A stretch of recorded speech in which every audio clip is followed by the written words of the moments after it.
নমস্কার, আপনাদের আমার মন ভিলেজ কিচেন থেকে সবাইকে স্বাগত জানাই। তা আজকে আমাদের এই যে হাঁস খাবে, কালকে পিকনিক করা হয়েছিল বাচ্চাদের নিয়ে বড়দিনে, যীশু খ্রিস্টের জন্মদিনে। তা আজকে আবার খাবে মাংস, হাঁসের মাংস। তাই যে দেখতেই পাচ্ছেন এই যে এই হাঁসটা কিনে নিয়ে আসলাম। তা আজকে এটাই রেসিপি হবে আমাদের। তাই শুরু থেকে শেষ পর্যন্ত দেখতে থাকুন কিভাবে করছি। এখন এটা কাটা হবে। এই যে আমার মাংসটা রেডি হয়ে গেছে, এখন আমি চাপিয়ে দেব। মশলা সব বাটা হয়ে গেছে, সব মশলায় বেটে নিয়েছি আমি। এই যে রসুন, আদা, জিরে, তেজপাতা, ধনে, তারপরে যে শুকনো ঝাল, পেঁয়াজ সব বাটা হয়ে গেছে। এখন আমি আখায় বসিয়ে দেবো। এই উনুনটা রান্না খুব সুন্দর হয়, জাল লাগে। এই কাঠ দিয়ে, এলাচ দিয়ে আমি এগুলো ভেজে নিচ্ছি জিরে দিয়ে। এটা নামানোর আগে দিয়ে দেবো গুঁড়ো করে।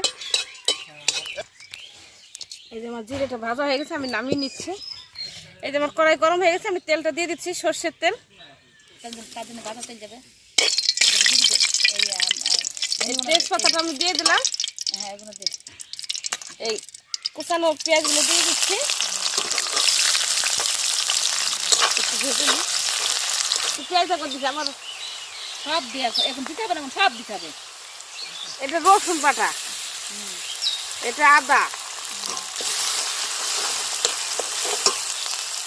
ধনে, জিরে, আমি সব মশলা পরপর দিয়ে দিলাম। শুকনো ঝাল, পেঁয়াজ বাটা। মিনিট আমি মশলাটা কষিয়ে নিয়েছি, এখন মাংসটা ঢেলে দেব। আলুগুলো দিয়ে দিচ্ছি মশলার মধ্যে, একটু নেড়ে নেব। পরিমাণ মতন আমি হলুদ দিয়ে দিচ্ছি।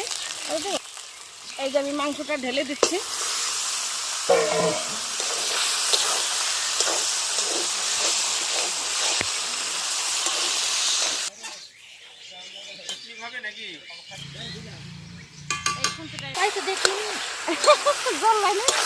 এই যে কাঁচা এলাচ, কাঠ, লবঙ্গ এগুলো আমি একটু বেটে মাংসের মধ্যে দিয়ে দেবো, কাঁচাটা।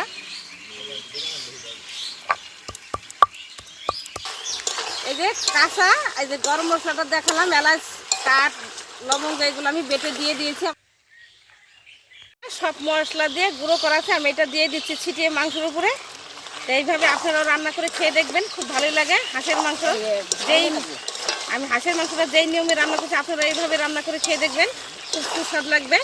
এইভাবে মশলা দিয়ে শুধু নাড়তে থাকবেন।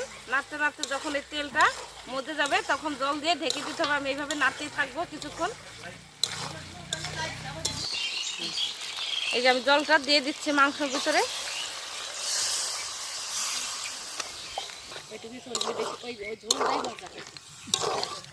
আমি আরেকটু জল দিয়ে দেবো পরিমাণ মতন। আপনারাও যতটুকু লাগবে, হাঁসের মাংস সিদ্ধ হতে একটু টাইম লাগে। আমি জলটা দিয়ে ঢেকে দেবো 5 মিনিটের মতন। হাঁসের মাংস একটু জলটা বেশি দিতে হয়, সিদ্ধ হতে একটু টাইম লাগে। আমি জলটা দিয়ে একটু ঢেকে দেবো। যত জাল হবে হাঁসের মাংসটা ততই খেতে স্বাদ হয়। মাংসটা ঢেকে রাখবো 10 মিনিটের মতন। এটা তো হাঁসের মাংস, তো টাইম লাগবে সিদ্ধ হতে। আমার সেখানে রোদ, বাড়ির ভিতর রান্না করতাম, মাঠের ভিতর রান্না করতাম, যেখানে তো সেখানে রোদ পায়। এই যে আমার ছেলের বাবা আজকে বাড়িতে মঙ্গলবার দোকান বন্ধ থাকে, তাই আজকে পুঁটি মাছ নিয়ে এসছে। পুঁটি মাছ দিয়ে আলু বেগুন দিয়ে চচ্চড়ি হবে।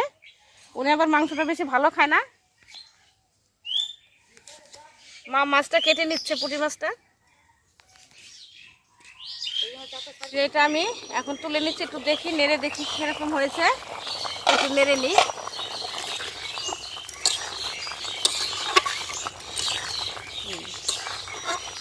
আপনারা এইভাবে মাংসটা ঢেকে ঢেকে রান্না করবেন, মাঝে মাঝে তুলে একটু নেড়ে দেবেন।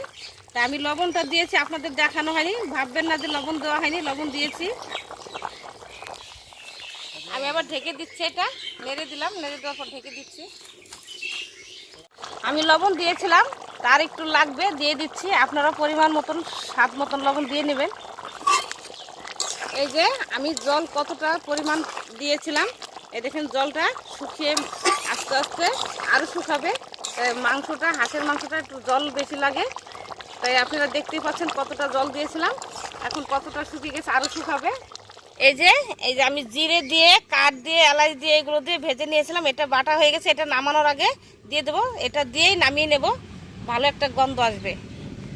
এই যে আমি এটা ঢেকে ঢেকে মাংসটা জাল হলো, সিদ্ধ হয়ে গেছে। এখন মাংসটা আমার হয়ে গেছে, এখন আমি মশলাটা দিয়ে নামিয়ে নেব। এই যে আমি সেই গুঁড়ো মশলাটা আমি দিয়ে দিচ্ছি, এখন নামিয়ে নেব মাংসটা দিয়েই। মাংসটা হয়ে গেছে, এখন আমি নামিয়ে নিচ্ছি। আমি মাংসটা কিভাবে রান্না করলাম মাংসটা তো দেখতেই পাচ্ছেন। তো এইভাবে রান্না করে খেয়ে দেখবেন, হাঁসের মাংস খেতে খুবই ভালো লাগে। আর কেমন লাগলো আমাকে কমেন্ট করে জানাবেন। আমি মাংসটা দেখেন কতটা পরিমাণে জল দিয়েছিলাম, সেই জলটা শুষে গিয়ে কষানোর মতন হয়ে গেছে। তাই এই মাংসটা খেতে খুবই ভালো লাগে, দেখতেই পাচ্ছেন একদম কষানো মাংসের মতন হয়েছে।